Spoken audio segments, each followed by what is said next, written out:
আমি নামাজের ক্ষেত্রে শুধু ফরজগুলো পড়ি, যেমন ফজরের 2 রাকাত, জোহরের 4 রাকাত, আসরের 4 রাকাত, মাগরিব 3 রাকাত, এশা 4 রাকাত এবং বিতির 3 রাকাত পড়ি, এক্ষেত্রে আমার নামাজ কি কবুল হবে?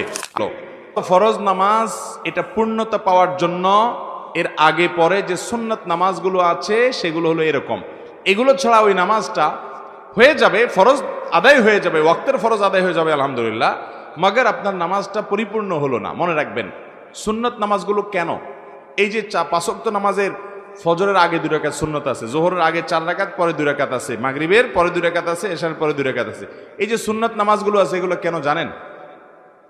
এগুলোর অন্যতম উদ্দেশ্য হলো যাতে করে মূল নামাজটা আমাদের সুন্দরভাবে হয়, তার জন্য প্রস্তুতি। আগেরগুলো হলো প্রস্তুতিমূলক আর পরেরগুলো হলো পরিপূরক। সুন্নত আগেরগুলা প্রস্তুতিমূলক, পরেরগুলাকে বলতে পারেন পরিপূরক, আর সবগুলাকেই অন্য অর্থে পরিপূরক বলতে পারেন। পরিপূরক মানে কি?